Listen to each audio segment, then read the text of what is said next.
do mal. Amém. Amém. Meus irmãos, texto bíblico bastante conhecido, já que hoje o tema desse trabalho é culto de oração. A gente vamos entender, na medida do possível, algo importante para nós.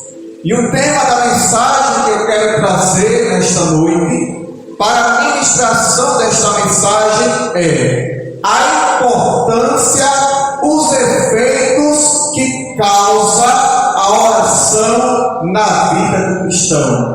A importância, o efeito da oração que causa na vida do cristão. Este é o tema de uma simples mensagem que eu quero transmitir para a igreja nesta noite, mas tenho certeza que assim como Deus tem falado comigo através da meditação desta palavra, Ele vai falar com cada você nesta noite. Amém. E nós sabemos primeiro que havia uma curiosidade na vida do discípulo de Jesus.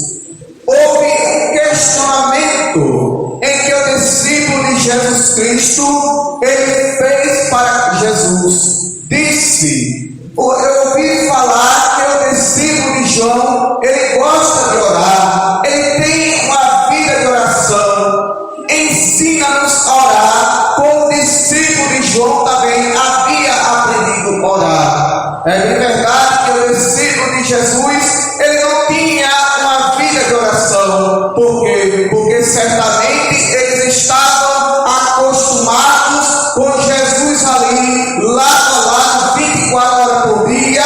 Tenho certeza que ele não tinha uma preocupação de orar, mas havia um momento, ia chegar um momento em que o discípulo de Jesus precisaria orar. E a primeira oração que Jesus ensinou ao seu discípulo foi a oração do Pai Nosso, conhecido também como oração dominical.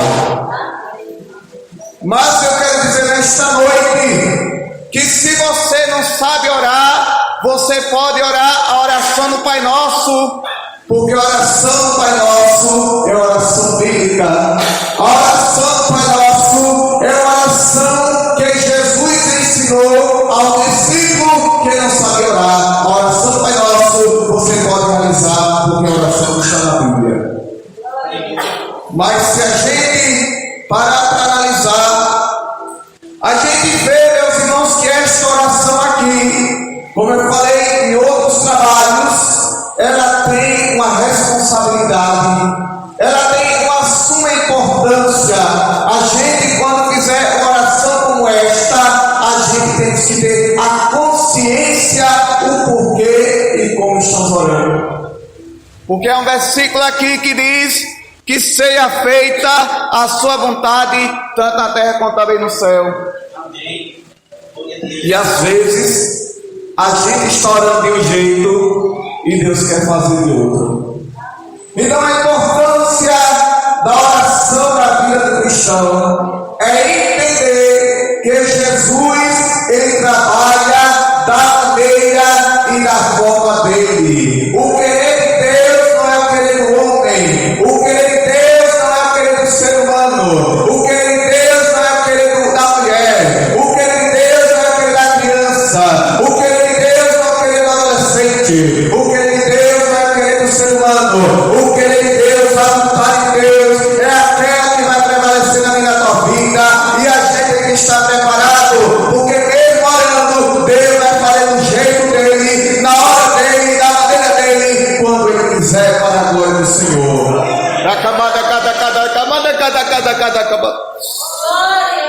Ele vai fazer como ele quer, na hora que ele quer, quando ele quer, porque é a vontade do Senhor. Ah, você está orando, está dizendo é assim, Senhor, dessa forma, desse jeito. Mas deixa eu te dizer, Deus, ele vai fazer da maneira dele. Amém. Por isso nós devemos entender a importância da oração, mas entender também que Deus, ele faz da maneira dele, como ele quer, quando ele quer e terminar o que Ele quer. Porque eu vou citar algum versículo bíblico para você. Eclesiastes capítulo 3, versículo 1, diz que há um tempo determinado para todo propósito debaixo do céu. Às vezes, meu irmão, você está orando, você está pedindo algo ao Senhor em oração, mas ainda não é tempo de Deus responder, porque Deus está te preparando para aquilo que Ele tem reservado para você, mas a ansiedade é tão grande, a preocupação é tão grande daquilo que você está orando, que às vezes você quer fazer do teu jeito, da tua maneira, mas entenda hoje que o tempo e a hora é do Senhor, tudo é na hora marcada e permitida por Deus. Tudo é na hora marcada e permitida pelo Senhor. Deus ele vai fazer da maneira dele. Deus ele vai agir da maneira dele. Deus ele vai trabalhar do jeito dele. Deus vai operar da maneira dele. É o poder de Deus que prevalece na minha e na tua vida. Glória a Deus. Aí às vezes a gente ora e dita regra para Deus. Olha, Deus, faça assim, desse jeito, dessa forma, dessa maneira. Mas eu quero dizer nesta noite que nós é o servo e Ele é o Senhor. A gente não comanda Deus, é Deus que comanda a gente. Glória a Deus. Às vezes é dessa maneira que oramos: Senhor, faça assim, desse jeito. Olha, Senhor, porque se o Senhor não fizer, eu vou deixar de ser crente. Se o Senhor não fizer, eu vou deixar de ir para a igreja. Mas eu quero dizer que é melhor aqui, na presença dEle, na casa dEle, e deixando Ele trabalhar como Ele quer na sua vida para a glória do Senhor. Porque lembre-se disso: Deus não faz tudo que eu quero, porque nem tudo que eu quero é o que Deus quer para mim. A Bíblia diz lá em Isaías capítulo 55, versículo 8: o meu pensamento não é o teu pensamento, o meu caminho não é o teu caminho, diz o Senhor. A Bíblia diz em Salmo 40, verso 1: esperei com paciência no Senhor, Ele se inclinou para mim e ouviu meu clamor. A Bíblia diz lá em Eclesiastes, Salmo 46, verso 10: aquietai-vos, sabei que eu sou Deus, ser exaltado entre a nação, ser exaltado sobre a terra. Glória a Deus. Então é da maneira dele, meus irmãos, é da forma que Ele quer trabalhar. Porque quando a gente ora Pai Nosso, a gente vai se deparar com um versículo: seja feita a sua vontade, tanto na terra como também no céu. Mas a gente não quer aceitar a vontade de Deus. Deus quer de um jeito, mas a gente quer de outro. Deus traça de um jeito, mas a gente tende a traçar de outro. Mas eu quero dizer nesta noite: a última palavra é do Senhor. E digo profundamente: a primeira palavra é de Deus. Se Ele falar pelo meio é Deus, se Ele falar por último é Deus. O importante é que Ele faça a vontade dEle na minha e na sua vida. Glória a Deus. Porque Deus sabe o melhor que Ele tem para você. Aí a gente vamos ver homens de oração, mas que muitas das vezes tinham comunhão com Deus, mas não entendiam o trabalhar do Senhor. Quando Deus mandou Abraão, lá em Gênesis capítulo 12, sair do meio da terra dele, da parentela, Ele mandou levar alguém ou sua família? Ele mandou sair ele e a família, mas Ele levou alguém. Quem foi que Ele levou? Ló. Por isso que houve aquele contratempo dos pastores de Ló brigando com os pastores de Abraão. Porque Deus queria Abraão e a família, mas não era para estar envolvido Ló. E às vezes, irmão, Deus tem um mistério com a gente, Deus tem um mistério com você, e às vezes nós queremos envolver alguém que não tem visão, que não entende do projeto, que não entende do trabalhar, e vai dizer palavra que vai te desanimar. Para que você está orando? Para que você está consagrando? Meu irmão, repreenda isso, porque é aqueles que não entendem o trabalhar de Deus na tua vida. Não entende o trabalhar de Deus na tua vida. É o motivador daqueles que têm visão das coisas de Deus. é o de motivador daqueles que não entendem o trabalho de Deus na vida do homem, é aqueles que é contra a obra do Senhor, conhecido biblicamente como Tobias, Gesse e Sambalate, que nem ajudava, mas só queria atrapalhar a vida de Neemias. Aleluia. E se eu fosse olhar para esse irmão, eu não estava aqui hoje não. Eu acho que eu saía da igreja corrido, porque eu passei por um processo alguns anos atrás, que alguém olhou para mim e disse: quem foi que consagrou esse cambainho para ser diácono da igreja? Traduzindo, esse coitado, não tem nem condição de assumir essa posição. Esse aí, se não chegar cedo na igreja, nem para a portaria presta, quanto mais para ser outra coisa. É mesmo, pois se foi Jesus que me chamou, Jesus fala comigo que antes eu sair daqui, quem vai sair é o Senhor. E saiu para lá longe. Mas louvado seja Deus que antes de sair, pedir perdão a vida. Nós dois se perdoam aqui, senão todos dois vai para o inferno, que a turma está seguidamente. Mas se perdoou. Porque não estava, irmão, entendendo o trabalho de Deus na minha vida. Como muitos não vai entender o trabalho de Deus na tua vida.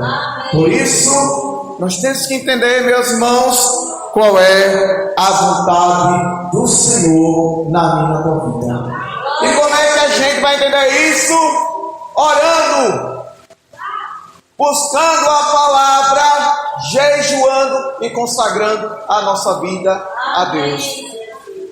Agora, quando Deus estiver trabalhando, pode deixar Deus trabalhar da maneira, do jeito que Ele quer, porque é assim mesmo. Nem todos vão entender o trabalhar de Deus, nem todos vão compreender o trabalhar de Deus, mas nem por isso desanime, nem por isso deixe de ir para a igreja, nem por isso deixe de ser crente, nem por isso desista de Jesus. Porque eu pergunto, a pessoa pode olhar com cara feia para mim, eu não fiz nada com ela, mas o que foi que Jesus fez comigo para eu querer abandonar Ele? Jesus não fez nada comigo, irmão, para eu querer abandonar Ele. Mas Ele diz uma palavra para nós. Mateus capítulo 5, versículo 12: exultai-vos e alegrai-vos, porque é grande o vosso galardão que está preparado para vós no céu, porque assim perseguiram profetas que foram antes de vós. Porque para Deus trabalhar na minha e na tua vida, Deus mudou a mensagem agora. Para Deus trabalhar na minha e na tua vida, nós vai sofrer pedrada, calúnia, perseguição, disse-me-disse, leva e traz, é um para passar esteira, é um para derrubar, mas maior do que isso, é Jesus na minha e na tua vida. Glória a Deus. Porque se eu fosse olhar para as opiniões dos meus opositores, não estava nem auxiliar, não estava nem diácono e nem mais crente, porque ia desanimar. Mas o negócio é com Jesus. Passa esse entre aquele, passa esse entre aquele, mas eu estou aqui, e só quem me tira aqui é Jesus, que leva meu corpo para o cemitério para ser enterrado e o Espírito voltar para Deus. Porque meu é firmeza, irmão, é em Jesus, a sua firmeza é em Jesus. E eu aprendi ouvindo um pastor: olha, na igreja não tem problema, de jeito nenhum. A igreja não tem problema de jeito nenhum. O problema é a gente que traz. Que um chega bêbado, quer libertação. Chega drogado, quer libertação. Chega na prostituição, quer libertação. Então, lá não tem problema. O problema é a gente que traz, para deixar lá e Jesus libertar. Mas não tem. Não tem. E nessa fé, irmão, vamos olhando para Jesus Cristo. E eu faço um exemplo do irmão, de um testemunho que eu vi. Ele olhava para um e para outro: eu não vou para a igreja por causa disso, não vou para a igreja por causa daquilo, não vou para a igreja por causa disso, daquilo. Aí ele pega um copo e leva esse copo cheio de água na bandeja. Quando você vai andando, olha, irmão, você andei abençoado.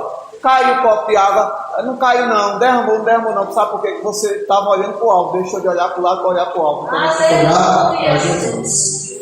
Que problema, irmão? Luta em todo lugar tem. Não adianta querer trocar de igreja, porque aprendi com o pastor que onde o ferro vai, o ferrugem vai atrás. É problema lá, é problema cá, mas nós fique com Jesus vence, porque maior que ele é Deus. Amém. Não desista. Você está orando, está entendendo o trabalho na tua vida, está entendendo como ele está trabalhando. Deixa os outros falar o que quiser. Deixe Deus trabalhar, deixe os outros criticar o que quiser, deixe Deus trabalhar. É sinal que só tira pedra em árvore que dá fruto, e você está orando, é preciso ficar furioso, porque sabe que Deus está trabalhando na sua vida para a glória de Deus. Mas não desista, porque se desistir, perde a bênção. Se desistir, Jesus pode voltar de uma hora para outra no arrebatamento através da morte, perde a salvação. E agora? Adiantou o que meus 20 anos de crente? Quase nada, porque deixei Jesus por besteira, abandonei Jesus por besteira, e eu não quero perder minha salvação.